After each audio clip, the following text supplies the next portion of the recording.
Never before offer national హైవేపై ఆకర్షణీయమైన commercial plots గజం కేవలం 5,999 రూపాయలకే. మేడిపల్లి పోలీస్ స్టేషన్ పరిధిలో మహేందర్ రెడ్డి అనే వ్యక్తి గర్భిణి అయిన భార్యను అత్యంత కిరాతకంగా చంపడమే కాకుండా ఎక్కడికక్కడ బాడీ పార్ట్స్ అన్ని కట్ చేసి తీసుకుపోయి మూసీ నదిలో పడేశాడు. ఏమి తెలియనట్టు మళ్ళా భార్య కనిపించడం లేదంటూ కంప్లైంట్ ఇవ్వడానికి వచ్చాడు పోలీస్ స్టేషన్కు. అనుమానించిన పోలీసులు అరెస్ట్ చేసి రిమాండ్ చేశారు. దీనికి సంబంధించి మరింత ఇన్ఫర్మేషన్ ప్రముఖ హైకోర్టు అడ్వకేట్ రమ్య గారిని అడిగి తెలుసుకుందాం. నమస్తే అండి. నమస్తే నిరుపమ. ఇంత దారుణంగా అసలు పాశవికంగా కొంతకాలమైనా తనతో పాటు కలిసి ఉంది భార్య, ఇష్టం లేకపోతే వదిలేయచ్చు కదండి. ఇంత ఘోరంగా నరికి ముక్కలు చేసి 3 సార్లు బ్యాగులు పట్టుకొని 14 కిలోమీటర్లు ఉందండి. ఇప్పుడు నేను వెళ్ళొచ్చాను. 14 కిలోమీటర్లు ఉంది ఇంటి నుంచి మూసి అతను పడేసినటువంటి ప్లేసు. అక్కడికిక్కడికి 3 సార్లు తిరిగేసి బైక్ మీద పాడేసి వచ్చాడండి. అవన్నీ కూడాను ఎంత దారుణం అసలు. ఇప్పుడు ఆమెను ఒక్కదాన్ని చంపారు. 5th మంత్ 3 డేస్లో 6th మంత్ వచ్చేస్తుందంట ఆమెకు. సో 2 ప్రాణాలను తీసినట్టు కాదా అండి ఇప్పుడు? ఈరోజు కోర్ట్స్లో టాప్ మోస్ట్లో నడుస్తున్న కేసెస్ ఫ్యామిలీ డిస్ప్యూట్స్. ఒకప్పుడు మ్యారేజ్ అంటే కోర్టు దాకా వెళ్ళే సీనే లేదు. మ్యాక్సిమం ఒక 10 to 15 years బ్యాక్ వరకు. ఎప్పుడన్నా ఒక జనరేషన్ మార్పు చెందాలి అంటే 30 years స్పాన్ ఉండేది. దాని నుంచి 20 yearsకి వచ్చింది, దాని నుంచి 10 yearsకి వచ్చింది. ఇప్పుడు 3 to 5 yearsలోనే జనరేషన్ గ్యాప్, జనరేషన్ మార్పు అనేవి రిపీటెడ్గా మనం చూస్తున్నాం. ఇంకో కొన్ని రోజులకి ఇంకా షార్ట్ టైం అయిపోతుంది. చాలా ఫాస్ట్ ఫార్వర్డ్లోనే ఆలోచన విధానాలు మారుతాయి, ఆ ప్రవర్తన మారుతూ ఉండొచ్చు, మన అలవాట్లు మారడానికి ఎక్కువ అవకాశాలు ఉన్నాయని నేను అనుకుంటున్నాను. ఎందుకంటే నేను చూసిన నా 25 years ప్రాక్టీస్లో ఫస్ట్ 10 yearsలో అసలు డైవర్స్ కేసులు అనేవి లేవు. ఎక్కడా కూడా ఫైల్ చేయడానికి ఎవరు ఇష్టపడే వాళ్ళు కాదు. మరీ రేర్ కేసెస్. ఒక 15 years నుంచి స్టార్ట్ అయినాయి. ఆ స్టార్ట్ అయింది ఎంత ఫాస్ట్గా ఉందంటే టాప్ మోస్ట్ ఫైలింగ్స్ ఈరోజు నడుస్తున్నది ఫ్యామిలీ డిస్ప్యూట్స్కి సంబంధించి. మ్యాక్సిమం 2-3 years కూడా ఎవడో కాపురాలు చేయట్లేదు. అలా కాపురాలు చేసిన వాళ్ళు ఎవరైనా కానీ ఎక్కడో రేరు, ఇంకో 1 yearకి కోర్టుకే వస్తారు. 1.5 yearలో కోర్టులకు వస్తున్న డైవర్స్ కేసులే ఎక్కువ ఉన్నాయి. ఎందుకు? ఇప్పుడు మనం ఫ్యామిలీ డిస్ప్యూట్కి వచ్చేసరికి కుటుంబ ఇష్యూ కాబట్టి ఇద్దరికి తప్పులు ఉంటాయి. 2 చేతులు కలిస్తేనే గొడవలు.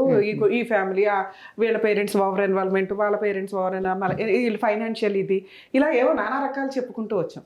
అవి ఈ కేసులో చెప్పడానికి కుదరదు. ఏం చెప్పాలి? ఈ కేసులో క్రైమ్ జరిగిపోయింది. వన్స్ క్రైమ్ జరిగినాక అతను మంచోడా చెడ్డోడా, అతనికి అన్యాయం జరిగిందా ఈవిడికి అన్యాయం జరిగిందా అనే మాటలే లేవు. క్రైమ్ ఎవరు చేస్తే వాళ్ళు తప్పు చేసిన వ్యక్తుల కిందే లెక్క. ఎంతైతే తప్పు జరుగుతుందో, గొడవలు జరుగుతున్నాయో అది నేరం కింద మనం మాట్లాడుకునే సందర్భం వచ్చినప్పుడు తప్ప ఒప్ప ఇంతే మాట్లాడతాం. వన్స్ అది నేరం అయిపోయిన తర్వాత కోర్టు గురించి, లీగాలిటీ గురించి మాట్లాడాలి. ఆయనకు 1 మార్కు కూడా పడదు. 1% కూడా అయ్యో పాపం అందుకే ఇలా చేశాడంట అనటానికి కుదరదు. ఒక మనిషిని చంపేసే రైట్స్ మృగాల్లాగా మనిషికి మనిషి ఇవ్వాల. క్రిమినల్కి హ్యాంగింగ్ ఇవ్వడానికే మన ఇండియన్ లా సిస్టంలో హ్యాంగింగ్ని ఎత్తేసి తీసేసి ఏదో రేర్ కేసుల్లోనే మీకు లోయర్ కోర్ట్స్ ఇచ్చినప్పటికీ కూడా అమెండ్మెంట్స్ జరిగి కొత్త చట్టాలు వచ్చినప్పుడు, నిర్భయ కేసులు ఇవి వచ్చినప్పుడు కేసులు మనకి హ్యాంగింగ్ ఉంటుంది. ఎవరిస్తారు? Session court, lower court, session courts లేదా హైకోర్టు వరకు ఇస్తారు. మళ్ళీ సుప్రీంకోర్టుకు వచ్చేసరికి అది కొంచెం లైఫ్ కింద కన్వర్ట్ అవ్వడం కానీ ఇవి జరుగుతుంటాయి. కానీ ఈ లోపు అతను ఏదైతే కోర్టుల చుట్టూ తిరిగే ఆ ఇయర్స్ ఆఫ్ ఇది ఉంటుందో అది పెద్ద పనిష్మెంట్ కిందే లెక్క మన ఇండియన్ దీని ప్రకారం. ఇక్కడ ఎంత క్రూయల్గా ఉందంటే ఈ వ్యవహారం. లవ్ చేసుకున్నారు. ఇక్కడ నేను 4 points మాట్లాడతాను. ఒకటి, లవ్ చేసుకున్న విషయం గురించి. ఈ రోజున లవ్కి మీనింగే లేదు. ఒకప్పుడు లవ్ అంటే కళ్ళ ద్వారా వాళ్ళు ఒక 5 నిమిషాలు చూస్తే చాలు, ఇంకో 1 week దాకా గుర్తు పెట్టుకునే స్టేజ్ నుంచి, వాళ్ళని చూస్తే చాలు అనే స్టేజ్ నుంచి గట్టిగా 1 weekలోనే ఫిజికల్గా కమిట్ అయిపోయి రెస్టారెంట్లకి వెళ్ళో, పబ్స్కి వెళ్ళో, లేకపోతే ఎక్కడైనా బుక్ చేసుకుని వెళ్ళి ఎంజాయ్ చేసేస్తున్న వాళ్ళు ఎక్కువ ఉన్నారు. అప్పుడు పరిచయాలు కూడా చాలా తక్కువ. ఈ రోజున పరిచయం లేని, ముఖం తెలియని వ్యక్తులను కూడా చాలా ఫాస్ట్గా పరిచయాలు పెట్టుకొని ఆ ఫిజికల్ నీడ్స్ని కంట్రోల్ చేసుకునే పొజిషన్ లేక. ఎందుకంటే మన తాతలకి ముత్తాతలకి ఉన్న అదే జనరేషన్ బాడీ లాంగ్వేజ్లే తర్వాత మన దాకా వచ్చినాయి. కానీ మన తర్వాత జనరేషను, ఇప్పుడు జనరేషన్లో మాట్లాడుతూ వెళ్తుంటే కొంచెం బాగా ఫాస్ట్గా వెళ్ళిపోయినాయి. ఈ రోజున ఫిజికల్ రిలేషన్ అనేది చాలా క్యాజువల్ అయిపోయింది. అడ్జస్ట్ అయిన వాళ్ళు అడ్జస్ట్ అవుతున్నారు, అడ్జస్ట్ అయిన వాళ్ళు పక్కన పడేస్తున్నారు. ఇక్కడ లవ్ గురించి మాట్లాడేటప్పుడు లవ్ మ్యారేజ్ చేసుకున్న వ్యక్తులు వీళ్ళిద్దరు. అంతకుముందు ఉన్న ఫైనాన్షియల్, అతను ఇంటర్మీడియట్ చదివాడు, ఈవిడ డిగ్రీ చదివింది. మేబీ ఈడ పేరెంట్స్కి అయితే కష్టంగా ఉంటుందిగా, అమ్మాయి పేరెంట్స్కి. అమ్మాయి పేరెంట్స్ అరే ఆ అబ్బాయి చదువుకోలేదు, అబ్బాయి ఫైనాన్షియల్ కెపాసిటీ ఏంటి, ఇవి కొంత చూస్తారుగా. బేసిక్ ఇవి ఎవరో ఆలోచించుకోరు. తల్లిదండ్రులకి చట్ట ప్రకారం రైట్స్ లేవు. వీళ్ళకి కొంత కౌన్సిలింగ్ ఇచ్చేవారు కన్నా కనీసం తల్లిదండ్రులకి లవ్ మ్యారేజ్ చేసుకుని మేజర్ అయిన పిల్లలు వెళ్ళిపోతుంటే గుండెలు పగిలి చచ్చిపోతున్నారు తల్లిదండ్రులు. ఏంటి ఎంత పెంచి తప్పుడు అడుగానే వాళ్ళ దృష్టిలో. ఓకే, వాళ్ళకి పూర్తి రైట్స్ ఇవ్వద్దు, కనీసం వీళ్ళు ఫైనాన్షియల్గా సెటిల్ అయ్యో జాబ్ తెచ్చుకొని ఒక 1-2 years తల్లిదండ్రులకి రైట్స్ ఇచ్చి మీరు మమ్మల్ని మార్చండి, లేదా మేము మిమ్మల్ని మారుస్తాం, మారకపోతే ఇదిగో మేము ప్రూవ్ చేసుకున్నాం మేము వెళ్తాం. అదే లేదు ఇక్కడ. వెంటనే అయిపోవాలి అన్ని ప్రాసెస్లు. ఇక్కడ లవ్ విషయంలో ప్రాపర్ కౌన్సిలింగ్స్ ఎవరికి ఉండట్లేదు. ఆ టైంకి ఎవరు నచ్చారో ఆ వ్యక్తిని అర్జెంటుగా పెళ్లిళ్ళు చేసేసుకుంటున్నారు, జీవితాలు నాశనం చేసుకుంటున్నారు. 2, మ్యారిటల్ రిలేషన్లోకి వచ్చినప్పుడు లవ్లో నచ్చిన వ్యక్తి మ్యారేజ్ అయిపోయిన తర్వాత హక్కులు బాధ్యతలు ఎక్కువ పెరుగుతాయి. హక్కుల గురించి మాట్లాడడం కంటే రెస్పాన్సిబిలిటీస్ ఎక్కువ ఉంటాయి ఇద్దరికి. ఎప్పుడో గంట మాట్లాడుకునేటప్పుడు ఆ ఎమోషన్ వేరు. ఎప్పుడైతే పెళ్లి చేసుకుంటారో కుటుంబం రన్ అవ్వాలి, రెంట్లు కట్టుకోవాలి, మెయింటెనెన్స్ రావాలి. ఇక రోజు ఆ లవ్ మాట్లాడుకోవడం కుదరదు. ఇక్కడ maximum 1.5 year, January 2024 28th marriage అయితే ఆగస్ట్కి ఫట్ అంటే 1 year 8 monthsలో మొత్తం సీన్ అయిపోయింది. ఇలాంటి సిచ్యుయేషన్లో వీళ్ళ మ్యారిటల్ రిలేషన్లో మనం అబ్జర్వ్ చేస్తే ఇద్దరు చిన్న జాబులు చేసుకునేది, మేబీ ఫైనాన్షియల్ ఇది ఉండొచ్చు. రెండోది మనకి అర్థమవుతున్నది ఎప్పుడు అంటే ఇతను అనుమానపడుతున్నాడు అని.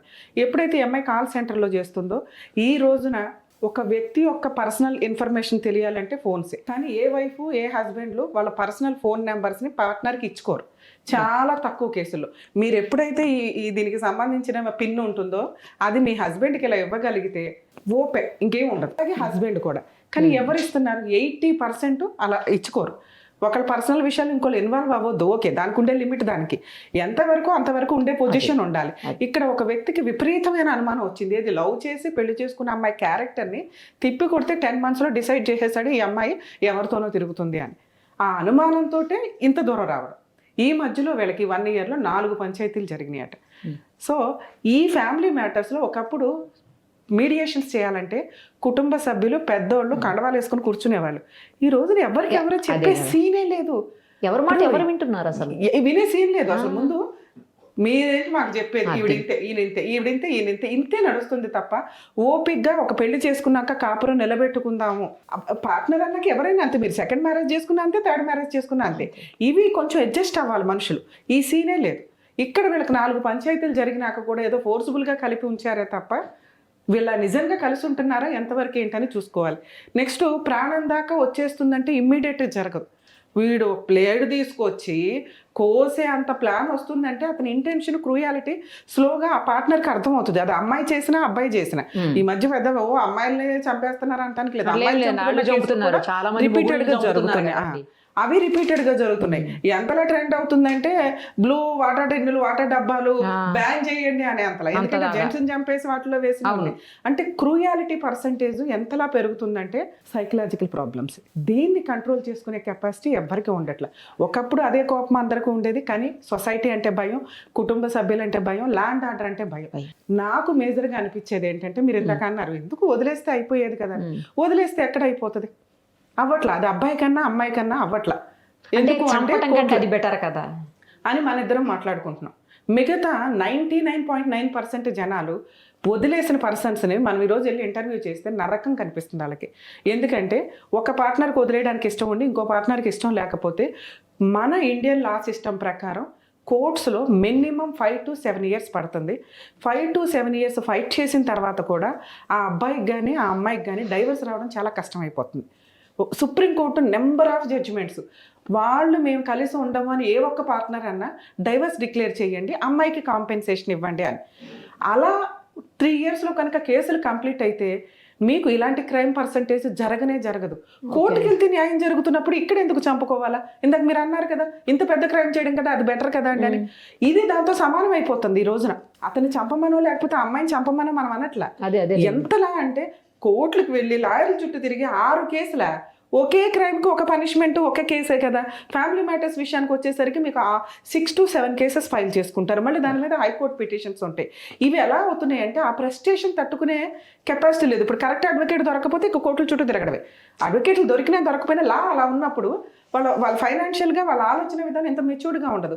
మెచ్యూర్డ్గా ఉన్న వ్యక్తుల్ని మనం ఎవరిని ఇంటర్వ్యూ చేసినా నమస్కారం అమ్మ ఈ ఫ్యామిలీ మ్యాటర్కి ఈ కేసులకి అంటున్నారు. ఈ రోజున మనం రన్ చేసే ఈ పద్మవ్యూహం ఎపిసోడ్లు కానీ ఇవి కానీ ఇక్కడ మనకు కుదిరినంత మనం ఇమ్మీడియట్ జడ్జిమెంట్లు ఇవ్వగలుగుతున్నాం. అంత క్రౌడ్ పెరుగుతుంది, వచ్చి సుమన్ టీవీ దగ్గర నుంచోనే పొజిషన్లో ఉన్నారంటే ఎక్కడో అక్కడ మాకు కరెక్ట్ న్యాయం చెప్పేవాళ్ళు ఉంటే బాగుండాలి.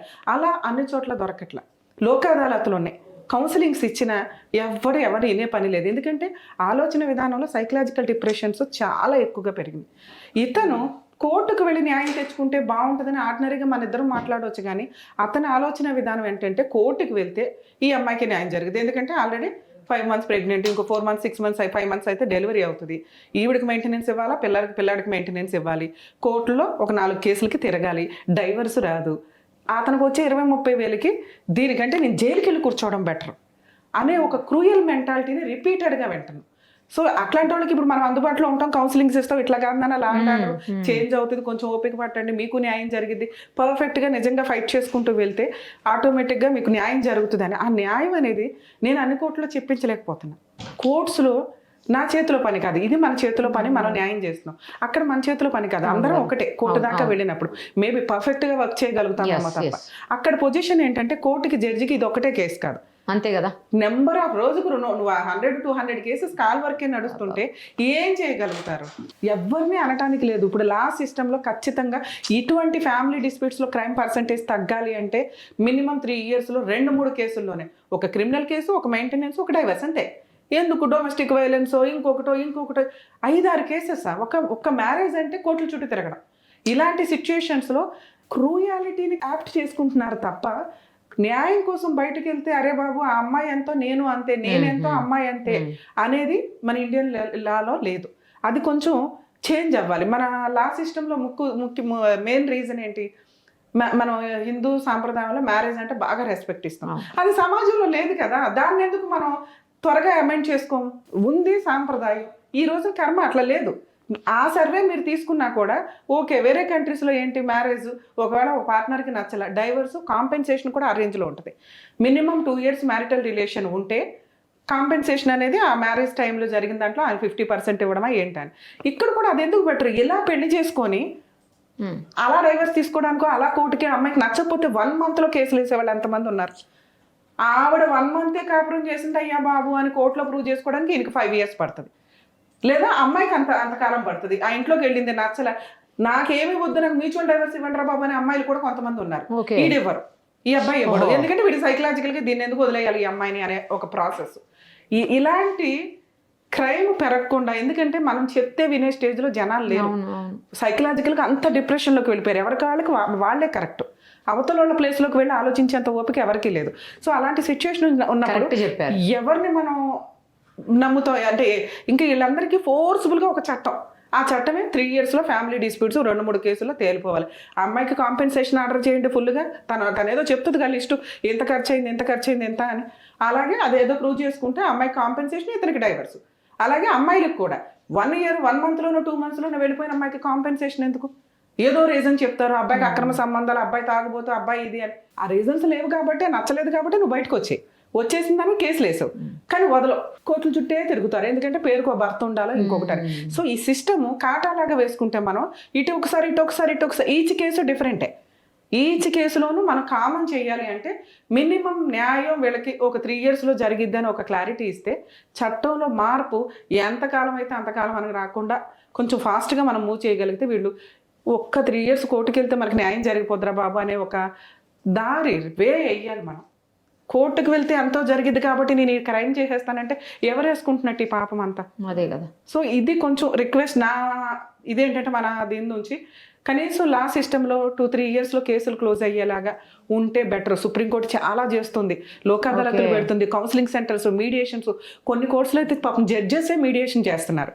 ఎందుకమ్మా తిరుగుతావు, ఏదో ఒకటి తీసుకుని మ్యూచువల్కి వెళ్ళండి అంటే అమ్మ ఇవి వెళ్ళరు. న్యాయం కోసమే ఏముంటుంది ఫ్యామిలీ మ్యాటర్స్లో న్యాయాలు? ఇద్దరే. సో ఇక్కడ చదువుకునే వాళ్ళు ఇంకొకళ్ళు ఇలాంటి క్రైమ్ చేయరు. క్రూయల్గా సైకలాజికల్ డిప్రెషన్స్లోకి వెళ్ళిపోయిన వ్యక్తులు ఇలా క్రైమ్ చేయడానికి ఎక్కువ అవకాశం నడుస్తుంది. కనీసం అలాంటి ఒక సీన్ ఉంటే అమ్మాయిలన్నా ఇక్కడే ఉండాలి ఫోర్స్ఫుల్గా అని అనుకోకుండా బయటకు వచ్చి, సరే ఇప్పుడు నేను లాని మార్చేయండి అంటే అర్జెంట్గా ఏం మారదు, కానీ ఉన్న లా ప్రకారం తన బయటకు వచ్చేసిన కొంచెం ఆ టైంకి అతనికి అంత ఫెసిలిటీ ఇచ్చిన వాళ్ళం అవ్వం. అలాగే ఆ అబ్బాయిలైనా అమ్మాయిలైనా రిక్వెస్ట్ చేసేది, మ్యారిటల్ డిస్ప్యూట్ మీకు ఏదన్నా ఉంటే కొంచెం కౌన్సిలింగ్స్ తీసుకోండి, అండర్స్టాండ్ చేసుకోవడానికి చూడండి. ఇన్ కేస్ అవ్వకపోతే కోర్టుకి వెళ్ళండి అయ్యా బాబు. ఈ మర్డర్లు అమ్మాయిలు ఆ హస్బెండ్లను చంపడమో ఆ వైఫ్ని చంపడమో కాకుండా కోర్టుకు వెళ్తే ఇవాళ కాకపోతే రేపన్నా న్యాయం జరిగింది. ఈ రోజు ఉన్న కోపం మీకు 1 year తర్వాత 1 month తర్వాత ఉండదు, 1 day తర్వాత కూడా ఉండకపోవచ్చు అండి. ఆ టైంలో జరిగేవి చాలా ఎక్కువ. కొంతమంది మేబీ ఒక 1 week 10 days ప్లాన్ చేసుకుని చేస్తూ ఉండొచ్చు. ఎందుకంటే ఇది మీకు సైకలాజికల్ డిప్రెషన్. కనీసం ఒక లైఫ్ మీ కాలంతో ఏ సమస్య అన్నా క్లియర్ అవుతుంది. కాలానికి కొంచెం టైం ఇవ్వండి, ప్రాబ్లం క్లియర్ అవుతుంది. మనిషి అన్నాక కష్టాలు సుఖాలు అన్ని కలిపే వెళ్ళాలి. రోజు కష్టం ఉంటే రోజు సుఖం ఉంటే సుఖం వాల్యూ కూడా తెలియదు. ఇవన్నీ లేకుండా దేవుడు రాయడుగా ఎందుకు అనవసరంగా క్రైములు చేసుకుంటూ జైలుకి వెళ్తే ఇప్పుడు అబ్బాయి తల్లిదండ్రులు బాధపడాల్సిందే. అమ్మాయి తల్లిదండ్రులు ఉన్న కూతురు పోయిందంటే వాళ్ళకి నరకమే కదా. వాళ్ళు ఎందుకు ఊరుకుంటారు? వాళ్ళు ఎంత దూరం అన్నా ఫైట్ చేస్తారు ఇలాంటి కేసుల్లో. సో క్రైమ్ పర్సంటేజ్ తగ్గాలంటే నా ఉద్దేశం ప్రకారం కొంచెం ఫ్యామిలీ మ్యాటర్స్లో 3 yearsలోనే కేసులు అయిపోయేలాగా ఒక ఫెసిలిటీ ప్రొవైడ్ చేస్తే, వద్దు అన్న వాళ్ళకి డైవర్స్ ఇవ్వండి, ప్రాబ్లమే లేదు. ఎందుకంటే దీనివల్ల అక్రమ సంబంధాలు పెరుగుతున్నాయి. మీరు 5 ఏళ్ళు 6 ఏళ్ళు కోర్టులో న్యాయం కోసం పోరాడి డైవర్స్ కేసు గెలిచిన తర్వాత ఎలా ఉంటుందంటే మళ్ళీ హైకోర్టు అప్పీల్కి వెళ్తారు. మళ్ళీ అక్కడ ఆర్డర్ సస్పెండ్ అవుతుంది. అక్కడ ఇంకో 5 ఏళ్ళు నడిస్తే గెలిచే ఉపయోగం ఏముంది? దానివల్ల వాళ్ళు ఏం చేస్తున్నారు? సహజీవనం అంటూ సెకండ్ మ్యారేజ్లు చేసుకుంటున్నారు. సో ఈ క్రైమ్ పర్సంటేజ్ని కొంచెం మార్చాలి అంటే ఫాస్ట్గా ఫ్యామిలీ మ్యాటర్స్లో జడ్జిమెంట్స్ రావడం అనేది కొంత కంఫర్ట్ జోన్లో ఉండాలి.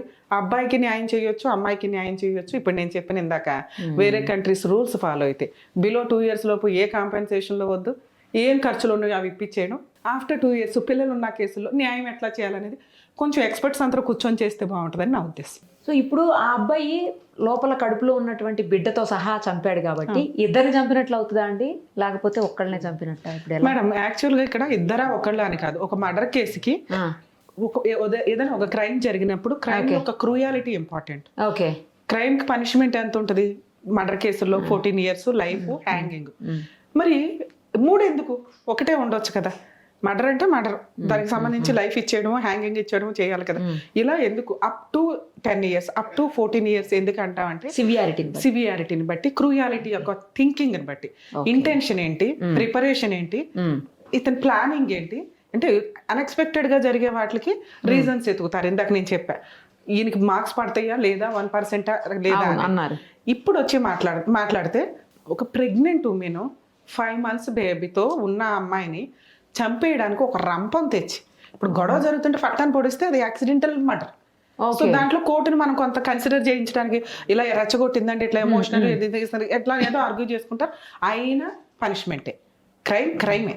కానీ ఆ సివియారిటీలో అప్ టు హ్యాంగింగ్ ఇవ్వాలా, లైఫ్ ఇవ్వాలా, అప్ టు 10 years 14 years అని ఏదో ఒకటి ఉంటుంది. ఇంత ప్రెగ్నెంట్ ఉమెన్ ఏదో తీసుకొచ్చాడు, అది ఐరన్ కోసే. మనం యాక్చువల్గా ఆ రంపం సన్నగా ఉండే రంపం, అది పెద్ద రంపం కాదు, చెక్కలు కోసే రంపం కాదు. ఈ రంపంతో నీకు బోన్ కూడా కట్ అయింది. దాన్ని తీసి కట్ చేసి ముక్కలు, మనిషి చేతులు కాళ్ళు నరికి ముక్కలు చేసి వాటిని తీసుకెళ్ళి మూసీ నదిలో కొంత వేసి, ఇంకో చోట కొంత వేసి, బ్లడ్ అంతా క్లీన్ చేసి, అమ్మాయి లేదు బ్లడ్ ఉంది అదే కొంత సెట్ చేసుకొని ఆ అమ్మాయికి అనిపించట్లేదు అని ఇంత షో ఆఫ్ ఇచ్చారు చూసారా. ఇది అతని యొక్క క్రూయాలిటీని మనకి కోర్టుకి అండర్స్టాండ్ అవుతుంది. సో ఇక్కడ ఇద్దరిని చంపినట్టు కోర్టు కన్సిడర్ చేయడం కంటే కూడా ఇతను ఎంత క్రూయాలిటీలో ఎంత పర్సంటేజ్లో చేశాడని. సో ఇప్పుడు మీకు ఖచ్చితంగా హ్యాంగింగ్ పడే కేసు కింద లెక్క ఇది. బేబీ ఉన్న ఒక అమ్మాయిని చంపాడు కాబట్టి, అది ఎంత ప్లాన్తో ఎంత క్రూయల్గా చంపాడు కాబట్టి ఇతనికి హ్యాంగింగ్ లోయర్ కోర్టులో ఖచ్చితంగా పడుతుంది. థ్యాంక్ యూ అండి, థ్యాంక్ యూ సో మచ్.